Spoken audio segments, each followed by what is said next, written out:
Hey guys, and welcome to the land of Kenshi. In this playthrough we'll be playing as Sai, who I assume just recently came of age and is now a fully fledged member of the nomad society that settled here in the sands of Shem. Taking a look at her stats, it seems that she's already trained somewhat in a few things. However, in the dangerous lands of Kenshi, any amount of preparation can take you a long way, and the best thing that you can prepare yourself to do is to run away from danger whenever the need arises. And so that's what we're gonna do first. By setting Sai to run, we can train her athletics, and the higher her athletics go, the faster she can run.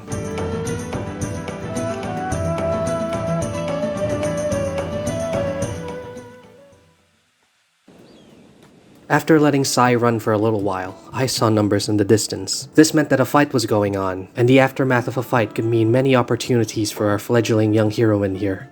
Sure enough, a lone traveler was fighting a pack of beak things. These were diplodocus-like beaked creatures, and they were not to be underestimated. One fully grown beak thing could decimate an entire squad of inexperienced travelers. This one traveler, though, was an exception. Although he sustained many injuries, he managed to walk out of this fight alive, not even bothering to collect the spoils of the scuffle. Thus, it became a perfect opportunity for Sai. I collected as much loot as she could hold, but because she didn't have much space in her pockets, I set her to drag one of the beak things back to the village instead.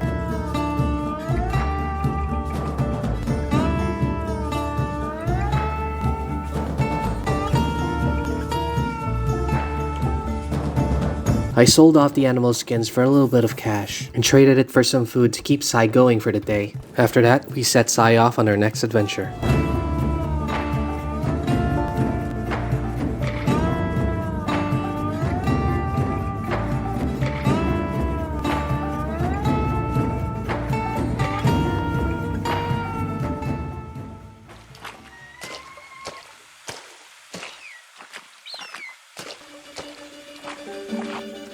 The rays of the sun disappeared as we entered the swamps.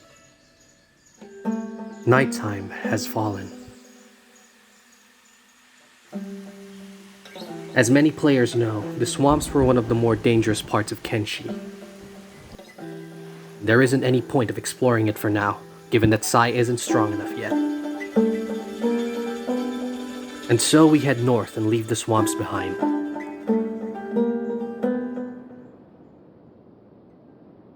Up ahead loomed a settlement called the Way Station.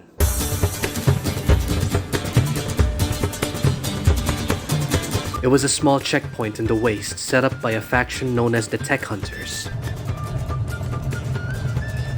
Leading Sai inside, I traded in whatever money she had left for more supplies and a backpack. And deciding that it might be too dangerous to continue the journey in the dark, I set Sai to spend the rest of the night in the tavern and eagerly awaited the first light of dawn.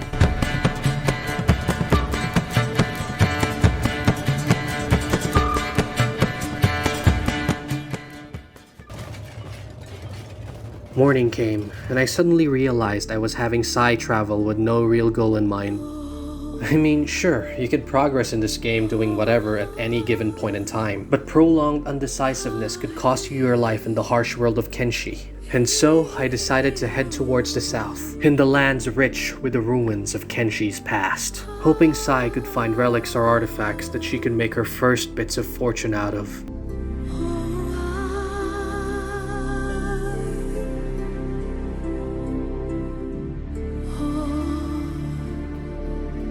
There was a strange ruined fortress on top of a hill.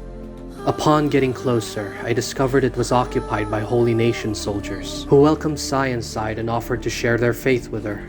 More to our interests, however, were the many weapons left behind by the previous owners of this fortress, and the Holy Nation soldiers didn't seem to mind Sai taking some of them with her. Granted, she didn't have the skills to use any of them for herself, but I figured she could trade some of them for food later down the line. And so, with her pack full of weapons and blessings from the soldiers, we set Sai out into the wastes once more.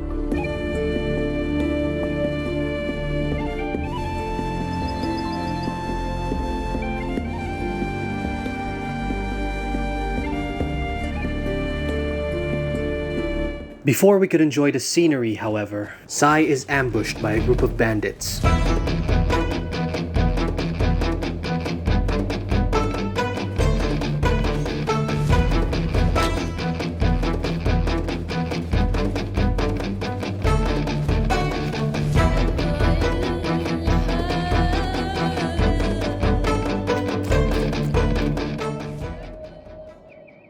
After tending to the wounds that she sustained in the encounter, Sai was on her way again.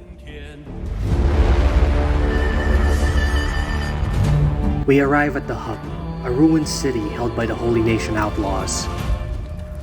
Although the town was in ruins as a result of a recent conflict, it was still a busy stopover for anyone traveling between the three major nations, as well as refuge for those seeking to avoid the law. There were many merchants here willing to trade. Having to ditch most of the weapons to get away from the bandit encounter, we only earned enough to buy Sai an old pair of boots for protection. There were numerous ways of earning money in the world of Kenshi. However, striking a balance between earning money and surviving the harsh wastelands can be a pretty tricky endeavor. And so as quickly as we arrive, we depart from the hub, hoping that Sai reaches the lands of the south before her food supply runs short.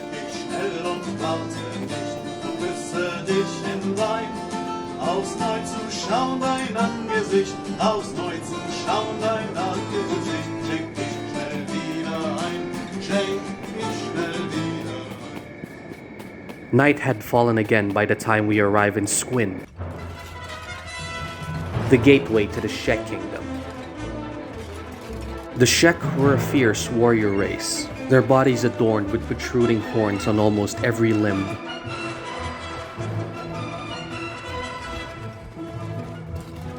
Although they did not approve of Sai being different, they allowed her entrance into their lands after a quick inspection, and a stern warning not to mess around.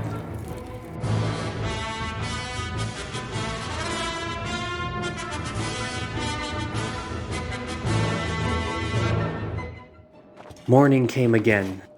The inhabitants of Squin wasted no time to get to their responsibilities. As for Sai, it was time to continue her journey south.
We finally arrive at our destination, the Grid. A place favored by tech hunters, who often scouted its foreboding valleys, looking for the relics of the ancient past.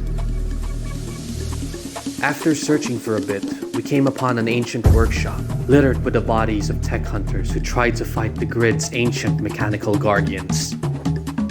Having no combat skill whatsoever, Sai was doomed to join these bodies if she wasn't careful.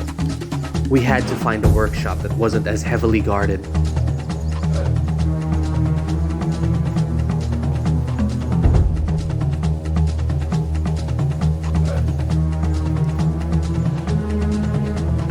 After snooping around for a bit, we finally find what we're looking for. An unguarded workshop with no mechanical spiders in sight. It was at this moment that I realized that Sai was missing an important skill. Lockpicking. It was a massive oversight. Still, however, Sai was able to find an ancient power core and a robot repair kit. Neither of the two was very valuable, but it really was better than nothing at this point. Not wanting to deal with any more bad luck, we hurry out of the Grid.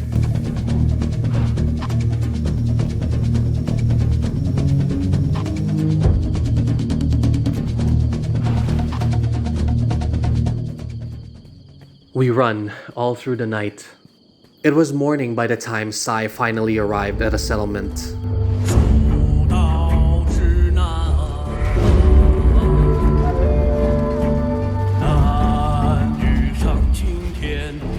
We enter Clownsteady, one of the many towns that make up the empire known as the United Cities. At a local mechanical shop, we sell off the artifacts Sai collected. She earns about 6,000 cats. It wasn't quite the fortune that Sai risked her life and crossed the desert for, but it would be enough for her to survive on for the next several days, until she finds the will to try again. For now, she heads for the tavern to quietly celebrate another day of being alive.